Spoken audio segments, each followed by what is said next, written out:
പ്രിയ സുഹൃത്തുക്കളെ, ഈ വീഡിയോയിലൂടെ പറയുന്നത് സിസ്റ്റമാറ്റിക് വിഡ്രോവൽ പ്ലാനിനെ പറ്റിയാണ്. അതായത് SWP, അതായത് സിപ്പിന്റെ റിവേഴ്സ് പ്രോസസ്. നമ്മുടെ കയ്യിൽ ഒരു ലംസം എമൗണ്ട് ഉണ്ട്, നല്ലൊരു തുകയുണ്ട്, 50 ലക്ഷമോ അല്ലെങ്കിൽ 65 ലക്ഷമോ.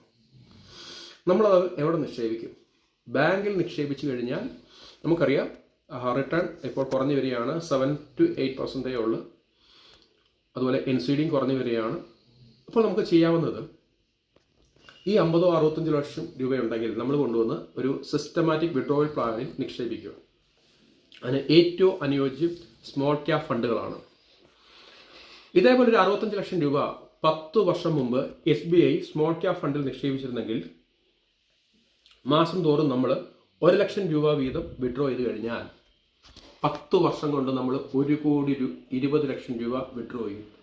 പിന്നെയും അവശേഷിക്കുന്നത് 1,20 ലക്ഷം രൂപയാണ്. ഇതാണ് കോമ്പൗണ്ടിങ് അത്ഭുതം. ഇതേ 65 ലക്ഷം രൂപ നമ്മൾ DSP black rock small cap ഫണ്ടിൽ നിക്ഷേപിച്ചിരുന്നെങ്കിൽ ഓരോ വർഷവും ഓരോ മാസവും 1 ലക്ഷം രൂപ വിഡ്രോ ചെയ്ത് കഴിഞ്ഞാൽ നമ്മൾ 10 വർഷം കൊണ്ട് 1,20 ലക്ഷം രൂപ വിഡ്രോ ചെയ്യും. അവിടെ അവശേഷിക്കുന്ന തുക 48 ലക്ഷമാണ്.